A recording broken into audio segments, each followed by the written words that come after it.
Diga glória a Deus, igreja. Livro de Jonas,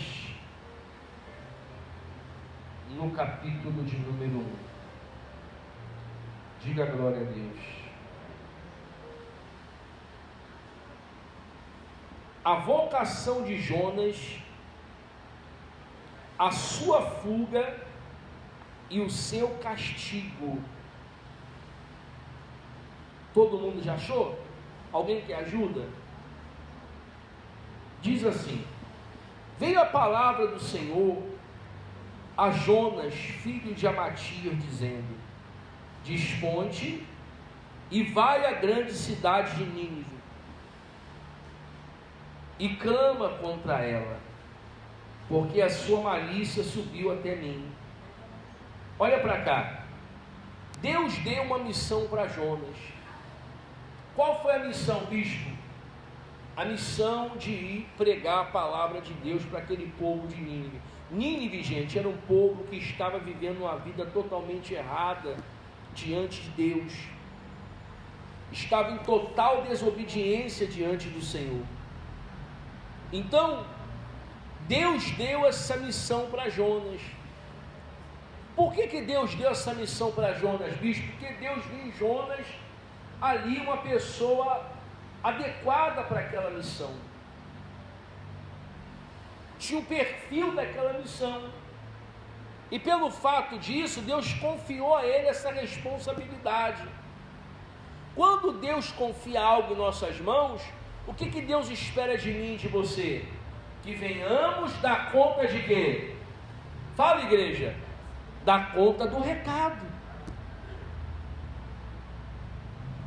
Então ele escolheu Jonas nesse sentido. Mas Jonas não obedeceu a Deus. E ele estava prestes a ter sérios problemas. Eu falava para o povo outro dia o seguinte: tem situações que é Deus que nos leva a provar o nosso coração, para nos preparar para coisas grandes, para entregar grandes responsabilidades em nossas mãos. Porém, tem problemas que a gente mesmo arranca, a gente mesmo consegue, desculpe a palavra, a gente mesmo arruma. Existem problemas que você arruma ele, através dos seus atos, através da semente que você semeia. Qual foi a semente que Jonas estava prestes a semear, bispo? A desobediência. E a pior semente que existe na vida de uma pessoa que ela possa semear chama-se a desobediência. Você quer ver? Versículo 3. Jonas se dispôs, mas para que, igreja? Fugir da presença do Senhor. Para onde? Para Tarsis. Deus mandou ele para onde? Para Nínive. Mas ele foi para um outro lugar totalmente diferente aonde Deus queria que ele fosse. Esse é o problema. Essa é a situação onde muita gente tem sofrido por causa disso. Às vezes a pessoa sofre e não entende. Por que a minha vida é assim? Por que eu estou passando por essa luta? Porque lá atrás ela plantou sementes ruins. E hoje ela está colhendo o fruto que ela semeou lá atrás. Mas, bispo, eu quero a partir de hoje passar a colher bons frutos. Então passe a plantar sementes boas a partir de hoje. Jonas, ele desobedeceu a Deus. Ele comprou uma passagem para um lugar diferente. Ao invés de Deus, mandou ele para onde? Para Nínive. E Jonas estava indo para onde? Para Tarsis. E tendo descido a Jope, achou um navio, porque o transporte mais rápido naquela época era o navio, né? Através do mar, né? Então fazia-se então um trajeto mais rápido, que ia para Tarsis. Pagou o quê? Pôs a sua passagem e embarcou nele para ir com ele para Tarsis, para longe da presença de quem? Jonas não queria responsabilidade. Jonas não queria compromisso com Deus. Aí é onde eu quero entrar. Às vezes a pessoa quer que Deus tenha compromisso com ela, porém ela não tem compromisso com Deus. Ela quer que Deus ajude ela quer que Deus faça algo por ela quer que Deus resolva o problema dela, porém ela não tem responsabilidade com as coisas de Deus. Ela não tem um compromisso. Igreja, servir a Deus é como um casamento. O rapaz, quando tira a moça dentro de casa, se casa, ele tem total responsabilidade sobre ela. É ele que vai ter que sustentá-la, é ele que vai ter que cuidar dela. E quando nascer as crianças, os filhos, vai ter que sustentar os filhos também. É o peso da responsabilidade, ele não pode fugir. Ele tem que assumir essa responsabilidade até as crianças crescerem, até as crianças casarem, né, e viver a vida deles.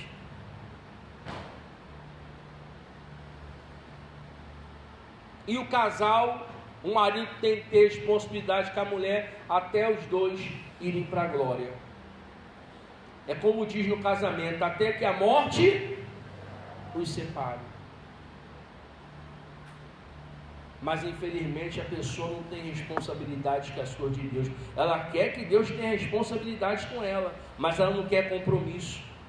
É como aquele rapaz que está namorando com a moça, e a moça fala, poxa, vamos casar. Os pais se apressam, que nenhum pai gosta de ver a filha namorando, não gosta?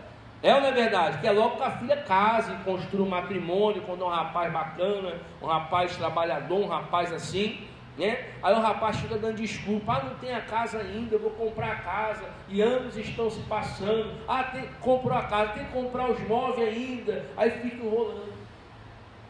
Quando eu conheci minha esposa, namorei, casei, noivei, quanto tempo, pelo menos? 6 meses? 6 meses. O bicho tem mais de 20 anos de casado. E aí? A gente era novinho ainda, jovenzinhos. Estamos até hoje juntos. Quem consegue entender o bispo? Levante a mão. Compromisso com Deus é como um casamento. Você tem que ter compromisso, responsabilidade. Você não pode dar desculpa para Deus. Deus não dá desculpa para ninguém, dá? Mas infelizmente o ser humano vive dando desculpa para Deus. Não deu, Senhor, o Senhor sabe.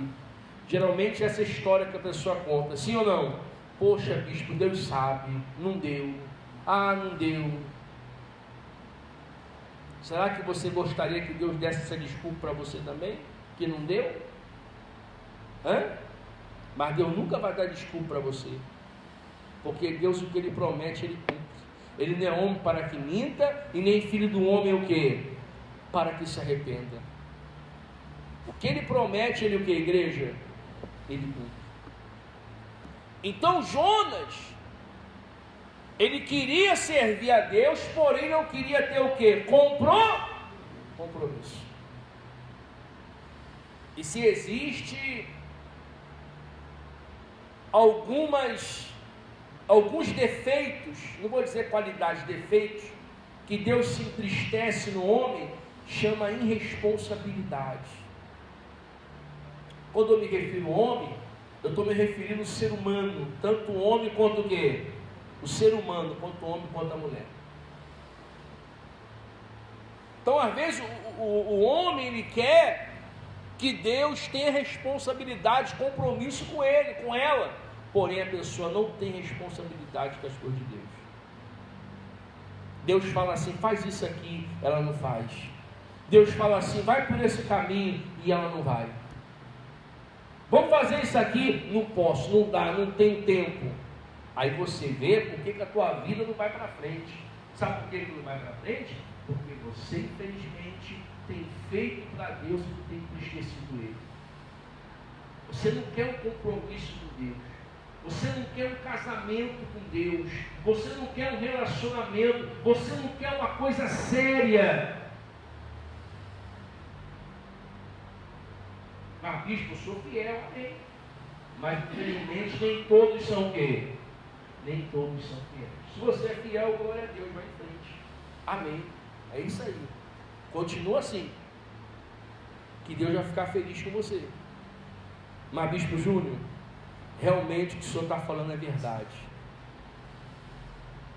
A pessoa quando está mal, ela não consegue ver o problema aumentando. O que Jonas fez? Ele correu para debaixo do porão e foi o quê? Fala, gente. Foi dormir. Ele não estava nem para Deus. Ele tinha um compromisso com Deus. Quando você assume a responsabilidade, não um compromisso com o bispo, não um compromisso com a pastora, não é um compromisso com o apóstolo, é um compromisso com Deus. Poxa vida, você pode ficar mal com qualquer um, menos com Deus. Se você estiver mal com Deus, quem vai te socorrer no dia mal, quando você precisar de ajuda? Quem entende o que o bispo está falando? Mas a pessoa insiste em errar, insiste em continuar fazendo o que não deve.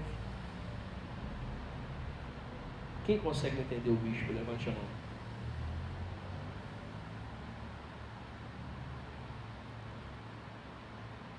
Aí ele fala mais aqui no versículo de número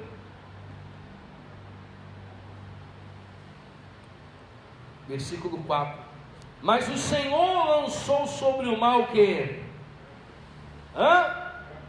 Um forte vento.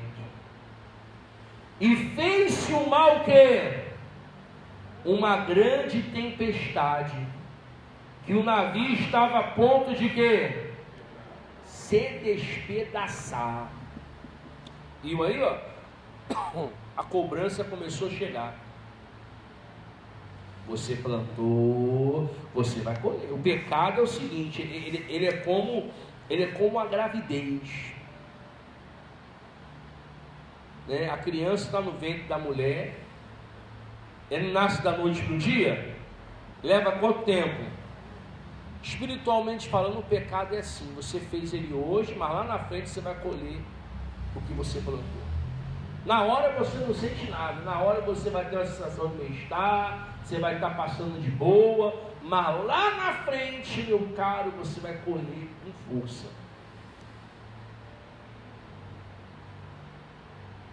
Quem consegue entender o bispo? Levante a mão.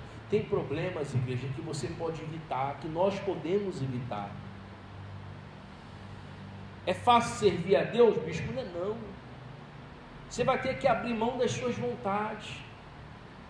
Você vai ter que abrir mão do seu eu. De amigos. Quantas vezes eu abri mão de amigos que quis me levar para o caminho errado e eu não fui?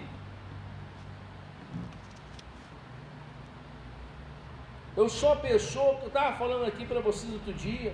Meus amigos é vocês, o povo, a igreja. Se eu falar para você que eu tenho 6 ou 5 amigos que é pastor, é muito. Eu falo com todos eles, cumprimento, abraço. Olha, eu sou uma pessoa que eu me dou com todo mundo. Porém eu ando sozinho, eu e minha família, eu e minha mulher e meus filhos. Bispo é uma pessoa extremamente caseira. Já para ninguém saber da minha vida e não ter o que agir contra a minha pessoa. Quando você abre a sua vida para todo mundo, então você está sendo vulnerável ao inimigo. Ele vai saber seu ponto fraco e vai pegar você. Se o inimigo não souber o seu ponto fraco, então ele não pode fazer nada contra você. Ele vai tentar contra você no escuro. Quem entende o bispo? Mas se você é aquela pessoa que conta a tua vida para todo mundo, às vezes o vizinho está lá, você fala a tua vida para o vizinho, você nem conhece o vizinho, já conta a tua vida para o vizinho, aí o vizinho espalha para todo mundo, daqui a pouco todo mundo vai para você, já sabe a tua vida. Eu nem sei o nome do meu vizinho. Que isso, bispo? Porque eu saio de manhã, só chego de noite. Eu vou dormir às 10 horas da noite. Ontem eu fui dormir, era 1 hora da manhã, 1h30 da manhã. Às vezes eu fico acordado para orar. Fui dormir essa noite, era 1h30 da madrugada, fui orar. Então eu saio cedo e volto tarde. Quanto menos souberem da sua vida, melhor sua vida será. Quanto mais souberem da sua vida, mais sua vida vai ficar amarrada. Já observou que quando você estava prestes a conquistar algo, você falou para alguém e deu errado? Com quem já aconteceu isso já? Levante a mão. Porque entrou o espírito do olho grande, o espírito da inveja, e aí cortou, o cortador foi lá e cortou tua bênção. Eu me lembro quando eu fui ser consagrado a bispo, na primeira vez eu falei para todo mundo, foi na Bahia isso, na hora deu errado, não deu certo, foi em concentração em Salvador, a apóstolo foi lá, e tinha 4 bíblias no altar, ia ser eu, a pastor, ia ser eu e o segundo do estado lá, o segundo foi, mas eu não fui, porque eu contei para todo mundo que ia ser consagrado naquele dia, o bispo tinha conversado comigo, entrevistado, deu errado. Então toda vez que a gente fala alguma coisa, dá o quê? Dá errado. Gente, vai por mim. Quando eu faço alguma coisa agora, eu fico o quê? Quieto. Eu só falo quando eu consigo aquilo. Quem entende o bispo? Levante a mão. Aí no dia que eu estava lá, lembro que eu estava no Piauí, estava numa igreja lá do Maranhão, uma cidade chamada Timon, divisa com Caxias, uma cidade lá do Maranhão, interior do Maranhão, divisa com Teresina. Aí me ligaram de São Paulo, o bispo do Brasil me ligou, ô Júnior, tal. Falei, sim senhor bispo, tal, ligou no privado. Geralmente eu não atendo privado, mas nesse dia eu senti no coração atender privado. Aí eu falei, sim senhor bispo, tal, e aí, tá pronto rapaz? Falei, tô pronto, graças a Deus, tal. Ó, vai ter a vigília amanhã. Isso era isso era quase 9 horas da noite, tinha acabado o culto da família quinta-feira. Você tem que estar aqui amanhã, porque você vai ser entrevistado e você vai ser consagrado, lá em Santa Amaro, na vigília, até aquelas 21 vigílias, quem lembra? Levanta a mão, 2014 isso. Rapaz, eu corri por aeroporto, só tinha 4 passagens. Graças a Deus, Deus foi misericordioso. Eu comprei lá a passagem e deu tudo certo. Comprei ida e volta e desliguei meu telefone. Desliguei, fiquei desligado de tudo. Me ligaram, quando eu cheguei aqui, o bispo me pegou. Rapaz, eu te liguei, você não me atendeu. Eu falei, bispo, o senhor me perdoa. Aí eu contei essa história. Falei, olha, falei para Deus, eu só ia falar com alguém no telefone depois que a bênção chegasse. Eu me desliguei de tudo, ela sabe disso. Falei, desliga o seu também. E as crianças, desliga, Deus vai cuidar delas. Aí quando o apóstolo derramou azeite, tal, aí depois eu fui, aí eu liguei. Aí chegou centenas de ligações, mensagens. Então tem coisa que tem que ficar quieto. O bispo até ficou meio zangado comigo do estado lá, quase um mês lá, ficou meio zangado. Depois fez mais tarde, diga a glória a Deus. Mas tem coisa que tem que ficar na tua, quieto. Quando você fala, você perde o quê? Você perde a bênção. Então eu aprendi isso. Tem coisas que eu faço, na surdina. Para ninguém colocar o olho grande. Tem coisa que tem que fazer na tua. Não fala para ninguém. Você vai comprar algo, é você e quem? Você e Deus. Você vai para entrevista de emprego, não fala para ninguém. Primeiro deixa contratar você, depois você o quê? O patrão falou que vai te dar uma promoção, não fala para ninguém. Depois que ele te der a promoção, você for no RH, mudarem só lá na sua carteira, lá a função que você faz, seu salário aumentou, aí você fala. Porque quando você fala uma coisa, vem um cortador e corta a bênção.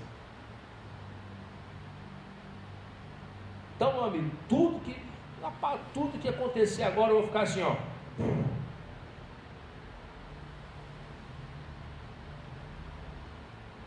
Aí vamos continuar? Versículo de número 5. Então os marinheiros, cheios de medo, clamavam cada um que ao seu Deus, e lançaram mal que a carga que estava no navio, para aliviarem do peso dela. Jonas, porém, havia o que? Descido ao porão, e se deitado, e o que, igreja? E dormia profundamente.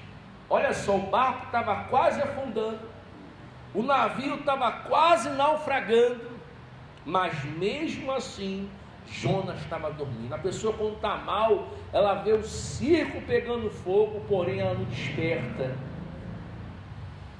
ela não acorda, ela não vê que o caminho que ela está trilhando é um caminho que vai prejudicar ela, que vai fazer ela errar, que vai fazer ela se perder. Ela não entende,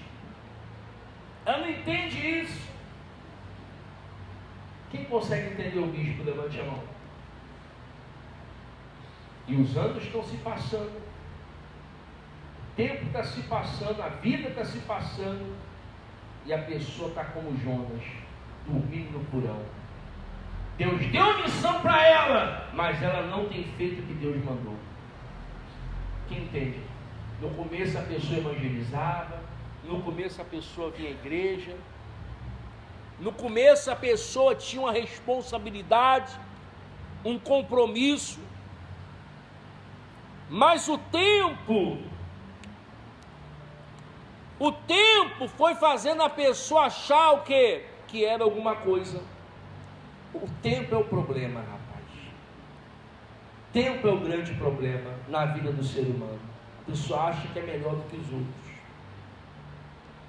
Gente, ninguém é melhor do que ninguém. Nós somos todos iguais diante de quem? De Deus. Eu não sou melhor do que você, e nem você é melhor do que eu. Todos nós somos iguais diante de quem? Diante de Deus. Você lembra no começo? Você lia a Bíblia, você chegava cedo na igreja, sabe? Você era aquela pessoa que, poxa, chego tarde do trabalho, vinha direto para a reunião, ainda que chegasse atrasado, vinha, fazia a sua oração antes de sentar na cadeira, se ajoelhava. Você tinha aquele compromisso, você tinha aquele elo, você tinha aquela responsabilidade, mas o tempo foi passando, os anos foram se passando, e você foi se acomodando. Quem consegue entender o bispo? Levante a mão. Você foi se acomodando, já não tem mais aquele compromisso com Deus, já não tem mais aquela responsabilidade com Ele. Deus é para você o que você é o quê? Para Ele. Sua vida é reflexo daquilo que você faz para Deus. Você vive reclamando: por que isso? Por que aquilo? Por que eu estou nessa situação? Por que eu estou sofrendo?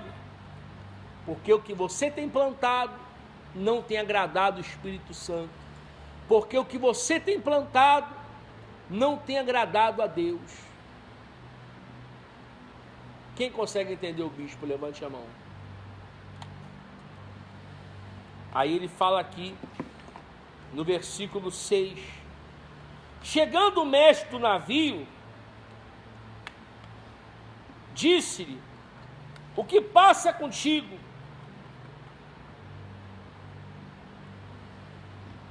Aliás, desculpe, versículo 5: os marinheiros, cheios de medo, clamavam a cada um o seu Deus, e lançaram ao mar a carga que estava no navio, para aliviar o peso dela.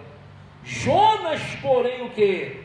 Havia descido o porão, e deitado dormia profundamente. Chegou o mestre do navio, e disse: que passa contigo?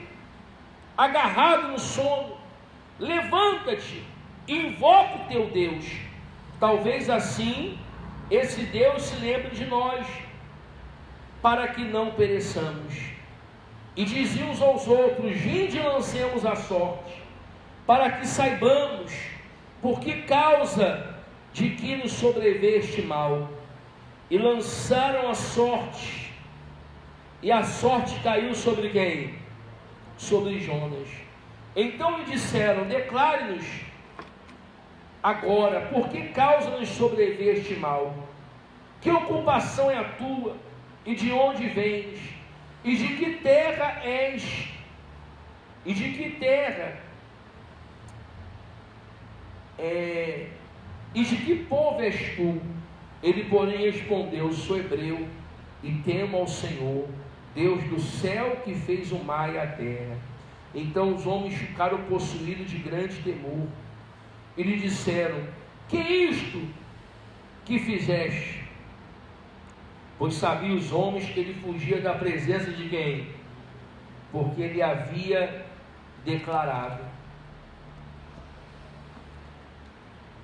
E disseram-lhe: que faremos para que o mar se nos acalme? Porque o mar se ia tornando cada vez o que? Mais tempestuoso. Eles tentaram salvar Jonas, meu amigo, mas não adiantou não. Deus estava zangado com Jonas, por causa da desobediência dele. Enquanto Jonas não pagasse o preço, Deus não ia fazer aquele mar se acalmar. Jonas provocou aquela tempestade na vida dele. E tem gente que está vivendo a tempestade porque está como Jonas. Deus deu a missão, porém ela tem fugido da missão que Deus deu para ela. Está como Jonas.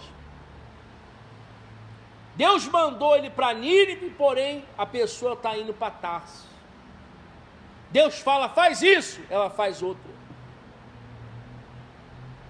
Deus às vezes do pastor: olha, a gente conta com você, não dá, não posso, não tenho tempo. Quando você fala não pastor, você está falando não para Deus. Você está falando não para Deus. Porque o pastor, o anjo da igreja, é o mensageiro de Deus aonde? Na terra. Eu poderia pregar uma palavra aqui para encher o seu ego, deixar você, mas de vez em quando tem que ser uma exortação. Diga glória a Deus. De vez em quando tem que ser um puxãozinho de quê? Fala, gente. De orelha. Para nossa edificação espiritual. Respondeu-lhe, versículo 12: toma-me e lança-me ao mar, e o mar o quê? Se aquietará, porque eu sei que por minha causa vos sobreveio esta grande tempestade. Jonas sabia que por causa dele o povo estava o quê? O povo estava sofrendo. Por causa dele o povo estava pagando preço.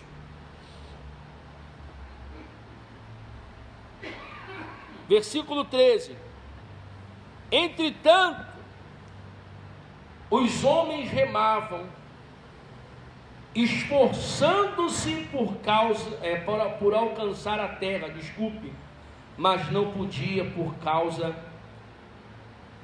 porquanto o mar se ia tornando cada vez mais tempestuoso contra eles. Você viu? Eles tentaram salvar Jonas. Eles tentaram remar o navio diante da areia do mar, da praia, para tentar salvar Jonas. Mas, meu irmão, Deus queria que jogasse Jonas aonde? No mar. Ele teria que pagar um preço. Porque ele estava o quê? Em desobediência com Deus. Ele falhou com Deus. É igual aquela pessoa que está passando um aperto, está doente. Senhor, se eu me curar, eu prometo que eu vou te servir o resto da vida. Aí vem 1, 2 vezes na igreja, nunca mais vem. Quem conheceu gente assim? Levanta a mão. Que estava doente, Deus salvou, ficou curada e nunca mais veio na igreja. Levante a mão. Tem gente que fala assim: Senhor, se o Senhor me dá um emprego, eu prometo que eu vou ser dizimista. Deus dá um emprego para ela, mas ela não devolve o dízimo. Está como Jonas, promete uma coisa que não cumpre. Ah, eu prometo, se o Senhor trazer um marido para casa, eu vou pegar firme na igreja. Aí Deus traz o marido para casa, Deus converte o marido, e a pessoa, ao invés de pegar firme, se esfria na fé. Está como Jonas, em desobediência a quem? A Deus.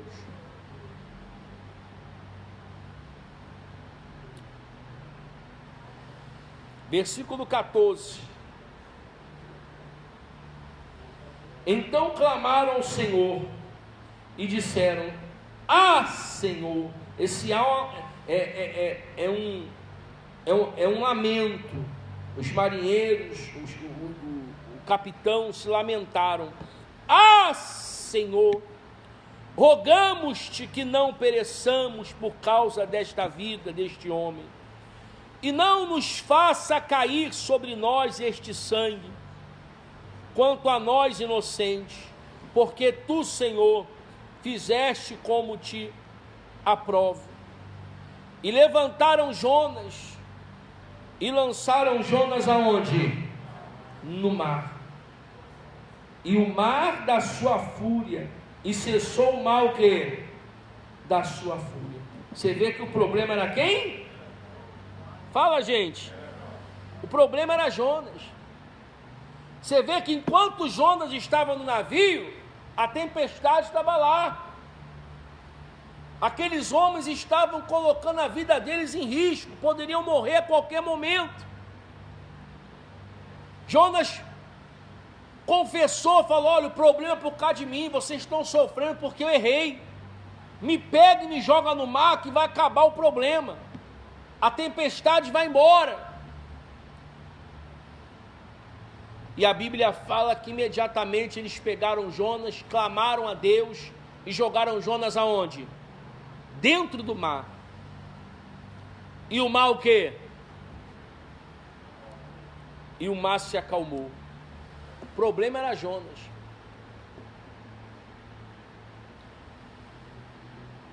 Versículo 16. E temeram, pois, estes homens em extremo ao Senhor, e ofereceram o que, igreja? Sacrifícios ao Senhor, e fizeram o que? Votos, que Deus salvou a vida deles. E deparou o Senhor um grande peixe, para que tragasse a Jonas. E esteve Jonas 3 dias e 3 noites aonde? No ventre do peixe. Ali já foi outro milagre. Outro milagre. Lançaram Jonas dentro do mar. Olha como é que Deus amava Jonas, mesmo Jonas errando. Dizem que é a baleia. Eu não sei se é a baleia, mas dizem que é a baleia, né? Um grande peixe foi lá e engoliu Jonas. Você sabe que quando um alimento fica dentro do organismo do animal, existe no estômago da pessoa o suco gástrico. Esse suco gástrico é o que ajuda a digerir o alimento. Agora você imagine Jonas dentro do ventre daquele peixe. A quantidade de suco gástrico poderia ter derretido Jonas, poderia ter digerido Jonas no organismo daquele peixe. Mas Deus preservou, Deus guardou Jonas e não deixou nada de ruim acontecer a ele. E Jonas clamou a Deus, Jonas pagou um preço mesmo. Na quarta-feira que vem eu vou ler a continuidade. Quem quer que o bispo lê a continuidade? Na quarta-feira eu vou ler como é que ele ficou na barriga do peixe, ele chorando, ele sofrendo. Tem gente que só se converte quando paga o preço. Tem gente que não vem pelo amor, só vem o quê? Poxa, podendo vir pelo amor que é melhor, vem pela dor por quê? Mas tem gente que é assim, ela prefere a dor do que o quê? Do que o amor. Quem entende o bispo, levante a mão. Pagou o preço, hein? Ficou 3 dias dentro da barriga do peixe, de noite lá, aquele troço quente lá dentro, imagine, aquele calor, sim ou não? Aquele cheiro desagradável, não é verdade? Imagine o perrengue que ele passou lá, mas Deus protegeu ele. Depois de 3 dias, Deus levou dizem que a baleia, levou o grande peixe lá diante da praia e vomitou Jonas. E Deus deu uma chance para Jonas. O peixe vomitou Jonas. Não conseguiu digerir Jonas, então jogou para fora. Quem entende o bispo, levante a mão. Então eu vou ler semana que vem mais a respeito disso. Falta não, diga a glória a Deus. Quem entendeu a palavra? Quem gostou da palavra? Então glorifica o nome de Jesus bem forte. Pode glorificar a igreja. Graças a Deus.